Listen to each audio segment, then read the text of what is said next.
What happens when a guy who signs the checks tries to disappear? That's what Marcus Ward asked himself. A black CEO in a crisp suit. He could stroll through any Metromart and draw smiles from district managers. But he wanted the view from the bottom rung. So he shaved 10 years off his face with a glued-on beard, swapped Italian leather for a navy jumpsuit, and walked into store number 127 as Marquis the day laborer. 1 week later, he was mopping beside a man who cried into a bucket, and the reason would flatten him more than any quarterly loss ever could. This is Tracelight Stories, where every twist shines a light on truth. What would you have done?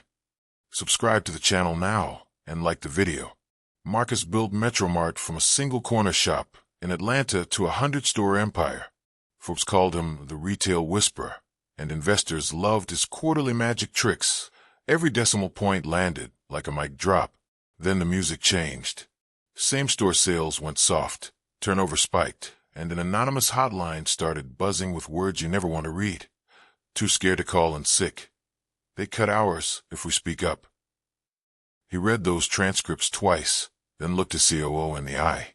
I can't fix what I can't feel. Translation, I'm going in. For 30 a.m. mirror scene.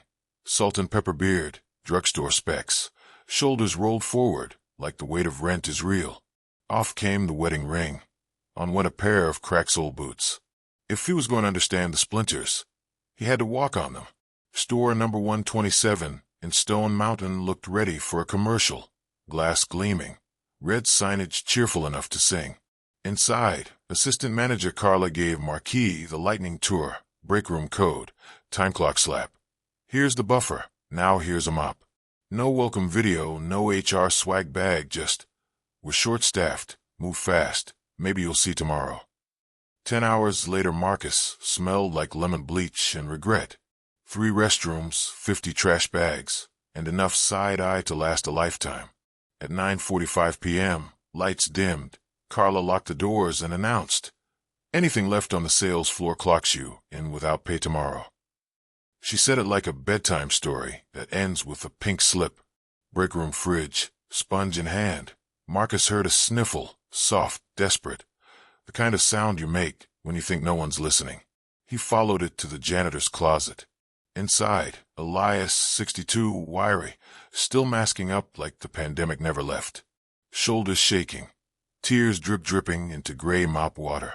Marcus' voice came out softer than the mop. You good, man? Elias flinched, straightened, pasted on a smile that didn't fool anyone. Allergies, he lied.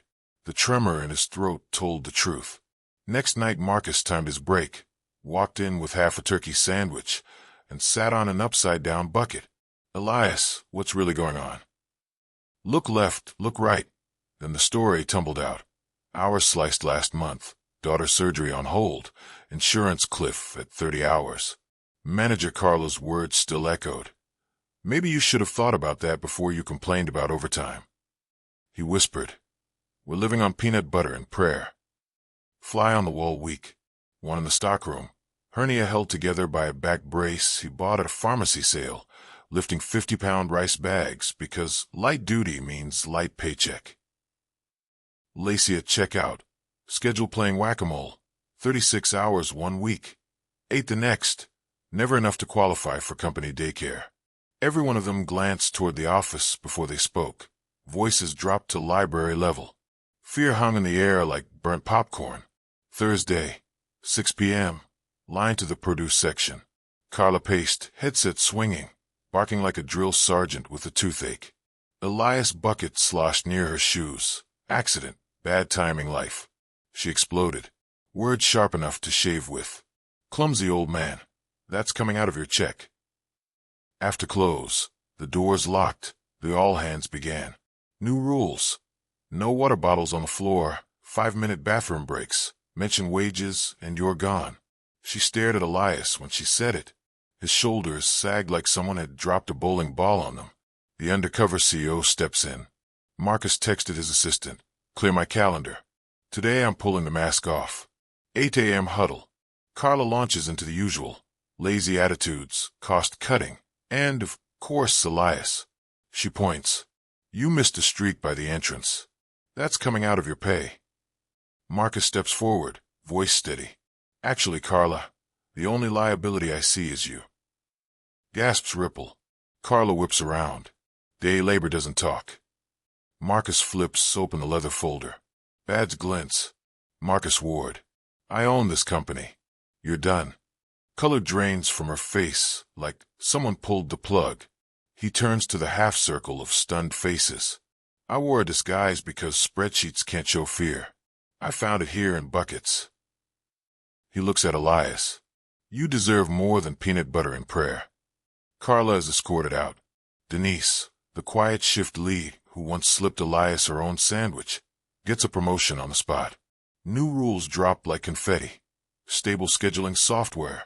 35-hour minimums for anyone who wants full-time. Medical coverage with no hour cliff. And a zero retaliation hotline that rings an actual human. Next morning, Marcus walks through the front door in daylight, suit sharp enough to cut glass. Elias stands by the entrance, eyes wide, clutching a manila envelope. Inside, new badge. Lead facility steward, full-time. Benefits day 1. And a corporate credit card for his daughter's surgery. Note attached. No payback. Ever. Juan's schedule is fixed and hernia surgery scheduled. Lacey gets stable shifts and a reserved spot in the on-site daycare. Marcus greenlights for a 90-day build. Every employee sees an instant raise to $18 an hour, retroactive. Video message to every store manager.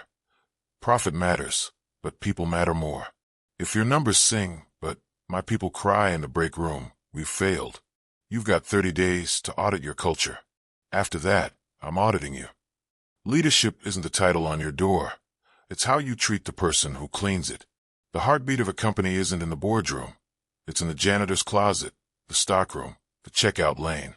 If this story lit something up in you, hit like so more people see what real leadership looks like. Drop a comment. What's one way you can make your workplace kinder this week? And if you want more stories where kindness wins, subscribe, because we're far from done. Marcus still visits store number 127 every few weeks, but now he walks in through the front door at noon. Elias waves from a new floor polisher that glints like a promise kept. The aisles still smell like citrus, but the air feels lighter. And every time the automatic doors slide open, Marcus remembers the night he heard a quiet sob and chose to listen. Because sometimes the most powerful thing a CEO can do is stop being powerful and start being human. Do well to subscribe now and like the video.